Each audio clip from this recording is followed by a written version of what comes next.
മലയാളി പ്രേക്ഷകരുടെ പ്രിയപ്പെട്ട നടിയായ അനശ്വര രാജന്റെ ഏറ്റവും പുതിയ തമിഴ് ചിത്രമാണ് വിത്ത് ലവ്. അഭിഷൻ ജീവന്താണ് ചിത്രത്തിലെ മറ്റൊരു കേന്ദ്ര കഥാപാത്രത്തെ അവതരിപ്പിക്കുന്നത്. മദനാണ് ചിത്രം രചിച്ച് സംവിധാനം ചെയ്യുന്നത്. സിയോൺ ഫിലിംസ്, MRP എന്റർടൈൻമെന്റ്സ് എന്നിവയുടെ ബാനറിൽ സൗന്ദര്യ രജനീകാന്ത്, മകേഷ് രാജ് പാസലിയൻ, നസറത്ത് പാസലിയൻ എന്നിവരാണ് ചിത്രം നിർമ്മിക്കുന്നത്. ഒരു ഫീൽ ഗുഡ് റൊമാന്റിക് എന്റർടൈൻമെന്റായി ഒരുക്കിയ ചിത്രത്തിലെ അയ്യോ കാതലെ എന്ന ഗാനം അടുത്തിടെ പുറത്തു വന്നിരുന്നു.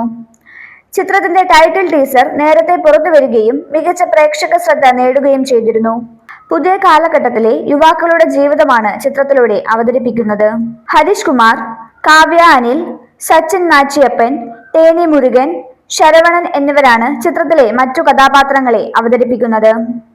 ചിത്രത്തിന്റെ സംഗീത സംവിധാനം നിർവഹിച്ചിരിക്കുന്നത് ഷോൺ റോൾഡൻ ആണ്. ഛായാഗ്രഹണം ശ്രേയസ് കൃഷ്ണയും എഡിറ്റിംഗ് സുരേഷ് കുമാറും നിർവഹിക്കുന്നു. ചിത്രം 2026 ഫെബ്രുവരി 6 പ്രദർശനത്തിനെത്തും.